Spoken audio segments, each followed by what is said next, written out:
हरी हरी बोलो, हरी हरी बोलो जी। कैसे हैं आप सब भी? मेरे लड्डू लाडो कन्हैया केशव, मेरे बिहारी लाला, मेरे गोपू लाला की असीम असीम कृपा से आप सब बहुत अच्छे होंगे जी।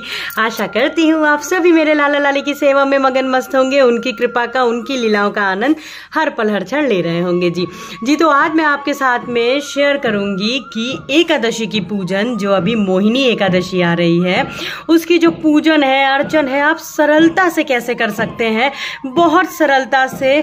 और आपके पास कोई भी सामग्री ना हो लेकिन फिर भी आपकी पूजन पूर्ण हो जाएगी केवल इन सामग्रियों से। देखिए, मैं हमेशा कहती हूँ लाला को, मेरे प्रभु को 56 भोग नहीं चाहिए होता है, उनको जो प्रेम है वो है 56 भाव के। तो चलिए शुरू करते हैं। सबसे पहले मैं आपको सामग्री दिखाती हूँ। कुछ इस प्रकार से सारी सामग्री मैंने ले ली है। ये है सफेद तिल, क्योंकि चावल का जो इस्तेमाल है वो एकादशी की पूजन में बिल्कुल भी नहीं होता है। पुष्प हो गए, सफेद तिल हो गया, कलावा हो गया, इत्र, ये है जनेऊ, हल्दी की गांठ, सुपारी, और ये है चंदन, और ये है रोली, और इत्र हो गया, ये हमारा एक लोटा हो गया। तो चलिए पूजन शुरू करते हैं। और इधर जो मैंने रखा हुआ है ये सारे जल हैं, और ये हमारा दीप, और इस तरीके से देखिए जो धूप बत्ती है, घंटी है, सब मैंने इकट्ठे एक जगह रख लेती हूँ मैं जब भी पूजन शुरू करती हूँ। सर्वप्रथम देखिए, मैंने चौकी लगा लिया है, पीछे केला महाराज जी विराजे हैं, और ये मैंने अपने नारायण की प्रभु की जो चित्रपट है वो रख लिया है। ये रहा जल। सबसे पहला जल जो हम पूजा शुरू करने से पहले करेंगे, अपने हाथों को आचमन इस तरीके से 3 बार करेंगे।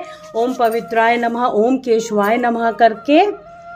और मैं बहुत सरल पूजन विधि आपको बताऊंगी, बिल्कुल सरलता से।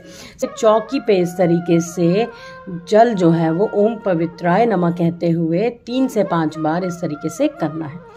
फिर हमें ये पुष्प लेना है, और हमको पुष्प का और थोड़े से तिल का, देखिए इस प्रकार से हमें यहाँ पे आसन दे देना है। ये आसन जो है, सर्वप्रथम पूजन जो होती है वो होती है गणपति जी। तो सर्वप्रथम पूजन में आसन देने के बाद में मैं यहाँ पे गणपति जी को विराजमान कर दूंगी इस तरीके से। और की शुरुआत हमेशा गणेश जी की पूजन से ही होती है। तो सबसे पहले हम आचमन कर लेते हैं। स्नानम, ओम पवित्राय नमः, ओम पवित्राय नमः। ये जो आप गणपति जी की जो पूजन, ये आचमन का मतलब है कि आप उनको स्नान करा रहे हैं।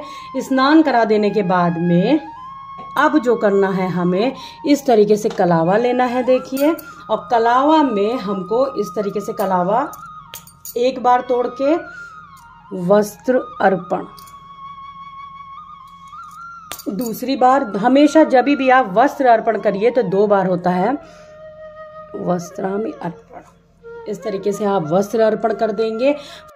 तो गणपति जी को हमने स्थापित कर दिया है। अब मैं गणपति जी का तिलक कर दूंगी। तिलक मैं सिंदूर से करती हूँ।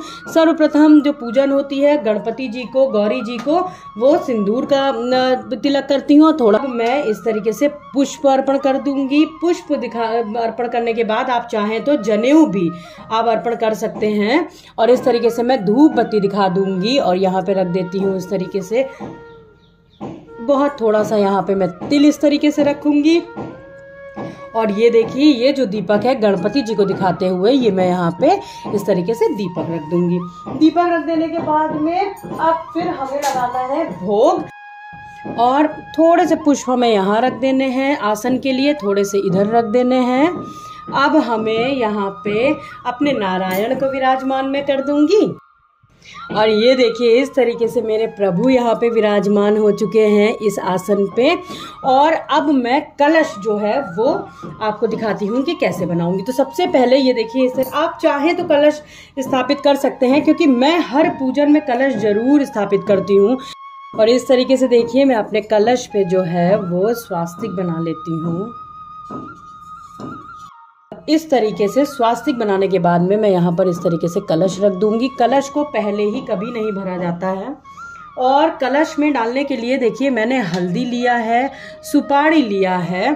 तो इस तरीके से मैं हल्दी और सुपारी डाल दूंगी।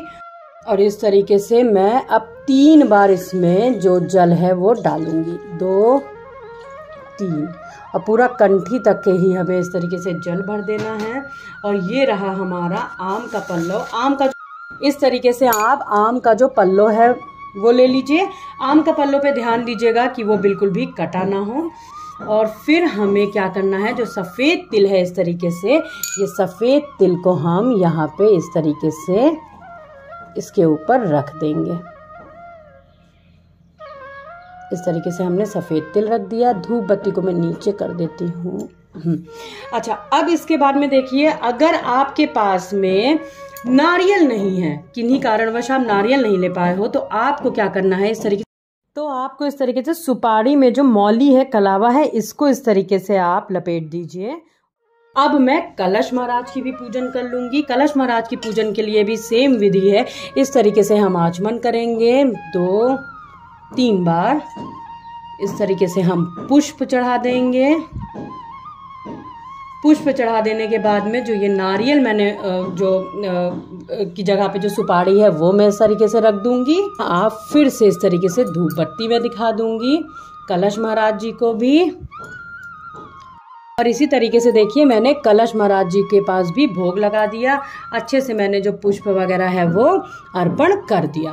तो इस तरीके से आप बिल्कुल सरलता से देखिए मैं पूजन कर रही हूँ।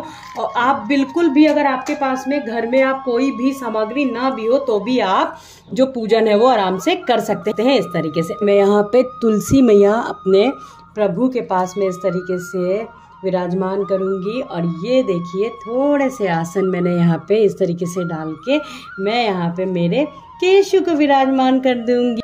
और ये देखिए, मेरे केशु भी विराजमान है। केशु को अभी आप ऐसे देख रहे हैं। मोहिनी एकादशी पे मैं केशु का अपने कैसे श्रृंगार करती हूँ वो भी आपके साथ में जरूर शेयर करूंगी। फिर इसके बाद में मेरे नारायण की पूजन कर लेंगे। नारायण की पूजन के लिए भी सेम इसी तरीके से हमें आचमन करना है।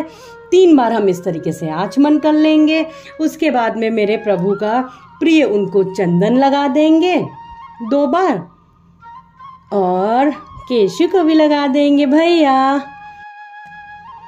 और इस तरीके से मैं प्रभु के चित्रपट को भी चंदन लगा लूंगी। और अब मैं प्रभु के पास अपने पुष्प अर्पण कर दूंगी। पुष्प अर्पण कर देने के बाद में देखिए, ये रही तुलसी दल जो कि मैं हमेशा रखती हूँ, तो मैं वो भी यहाँ पे प्रभु के चरणों के पास रख दूंगी। और अब आपको जो सबसे अहम करना है वो है कि इस तरीके से तुलसी पत्र लेना है। देखिए, हल्का सा जल लेना है और मेरे नारायण के हृदय में इस तरीके से लगा देना। इस तरीके से देखिए, नारायण के हृदय में आपको लगा देना है। और मोहिनी एकादशी में खास जो होती है वो गौ माता की भी पूजन होती है। तो ये देखिए, गौ माता भी आ चुकी है। और अब मैं गौ माता को भी आचमन कर लूँगी और चंदन वगैरह लगा दूंगी इनको भी बहुत हल्का। और पुष्प इस तरीके से अर्पण कर दूंगी जी। प्रभु की देखिए, मैंने चंदन लगा दिया, तुलसी पत्र रख दिया। और अब मैं इस तरीके से जनेऊ पीला उनको अर्पण कर दूंगी। तो बस मैं यहीं पे ऐसे छुआ के इस जगह पे जनेऊ रख देती हूँ। और इस तरीके से देखिए, मेरे प्रभु के पास भी मैंने अच्छे से उनको चंदन, देखिए बहुत ज़्यादा टफ पूजन मैंने कुछ भी नहीं किया। आप भी देखिए कि केवल मैंने कलश स्थापना किया है और केला महाराज का जो मैंने उनको विराजमान किया, देखिए इस प्रकार से। फिर मैंने चित्रपट रखा और इस तरीके से विधिवत गणपति जी की पूजन करके कलश की स्थापना करने के बाद में फिर मैं अपने नारायण की पूजन में बहुत ज़्यादा, देखिए मैं विधि विधान की अगर बात करूं तो मैं बहुत टफ पूजा नहीं करती हूं। बस मेरे प्रभु की कृपा से उनकी पूजन पूर्ण होती है। कोई भी गलती हो तो आप उनसे हाथ जोड़ के क्षमा मांग लें कि प्रभु मुझे कुछ भी नहीं आता, लेकिन आपकी कृपा से मेरी जो पूजन है वो पूर्ण हो। और इस तरीके से अब मैं प्रभु को भी धूप बत्ती इस तरीके से दिखा दूंगी, कर दूंगी। और जो अखंड दीपक आप जलाओगे वो कुछ इस प्रकार से आप अखंड दीपक जला सकते हो। अखंड दीपक जला दिया, सारी पूजन हो गई। अब मैं मेरे नारायण को भी, मेरे लड्डू बाबू को भोग लगा दूंगी, जो कि केले का भोग है और मैंने मिश्री का भोग लगाया है। आप अपनी सामर्थ्य अनुसार कोई भी भोग आराम से लगा सकते हो। तो मैंने वो भी देखिए यहाँ पे रख दिया इस प्रकार से।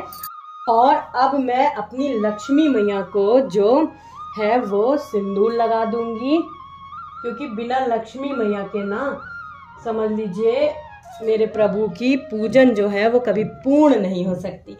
तो इस प्रकार से देखिए मैंने भोग लगा दिया, अखंड दीपक प्रज्वलित कर दिया। अब आपको कथा करनी है नारायण की, मेरे प्रभु की। इस तरीके से आपको अपने हाथों में लेना है पुष्प, थोड़े से ले लेना है सफेद तिल, और आप अपनी जो पूजन है और तुलसी पत्र भी रख लीजिएगा। फिर आप अपनी अब इसे इस तरीके से करके आप अपनी कथा शुरू कर सकते हैं। तो जी कुछ इस प्रकार से आप बहुत ही सरलता से प्रभु की कथा पूजन अर्चन कर सकते हो। एकादशी पे सुंदर सा मंडप सजा के देखिए, कितना ही मन भावन लग रहा है। जहाँ मेरे नारायण विराजमान हो जाए तो वो जगह तो वैसे ही कितनी सुंदर लगती है। और एक चीज भाई, इत्र लगाना बिल्कुल भी ना भूलिएगा। इस तरीके से करके आपको लगा देना है मेरे लाला को इत्र। और लड्डू बाबू का प्रॉपर श्रृंगार मैं अपने केशु का आपको जरूर दिखाऊंगी मोहिनी एकादशी पे, कि मैं किस प्रकार से जो लाला का अपने श्रृंगार करती हूँ वो करूंगी। और इस तरीके से देखिए ये सुपारी है, आप चाहे तो सुपारी को भी हल्दी, सुपारी, पुष्प वगैरह अर्पण करके प्रभु से जो भी अपनी मनोकामना है आप कह सकते हो। लेकिन मैं ये मनोकामना वाली जो इस पे थोड़ा मैं वो करती हूँ, क्योंकि देखिए मेरे लाला का, मेरे नारायण का वास मेरे हृदय में है। उनको मेरे लिए क्या उचित है, मेरे लिए क्या अच्छा है, मेरे लिए क्या सही है, वो मेरे प्रभु, मेरे भैया, मेरे लाला को, मेरे माता पिता सब कुछ यही है।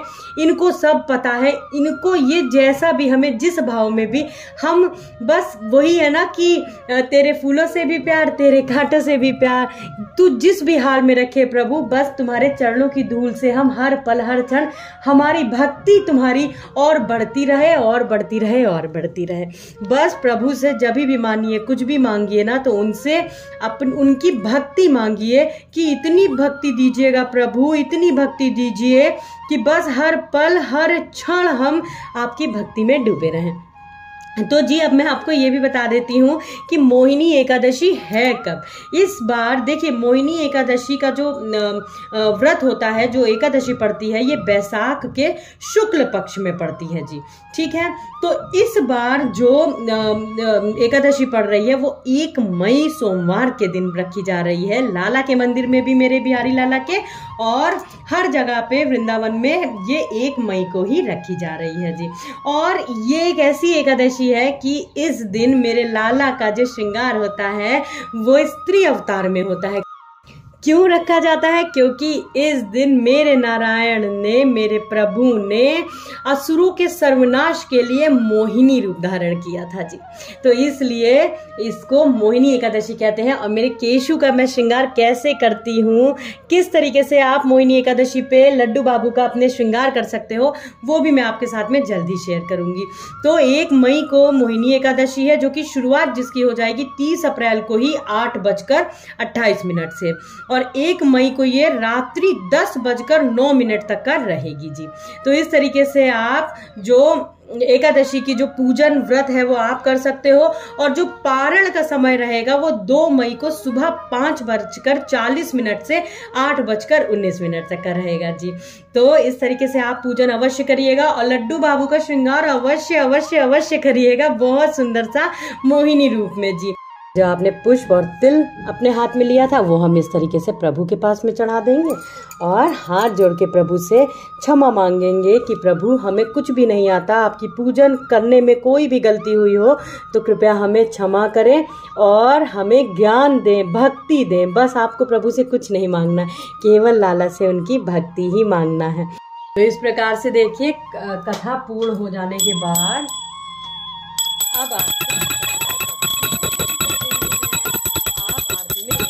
और इस तरीके से जो पूजन है वो पूर्ण हुई। आज की पूजन पूर्ण होती है। मिलते हैं अपने दूसरे व्लॉग में बहुत जल्दी। केशु का मोहिनी एकादशी का श्रृंगार आपके साथ में शेयर करूंगी कि आप भी किस तरीके से लड्डू बाबू का अपने श्रृंगार मोहिनी एकादशी पे कर सकते हैं जी। आज के लिए बस इतना ही। मिलते हैं अपने दूसरे व्लॉग में बहुत जल्दी। हरि बोलो, हरि हरि बोलो, हरि हरि बोलो जी। राधे राधे जी, हरि बोल।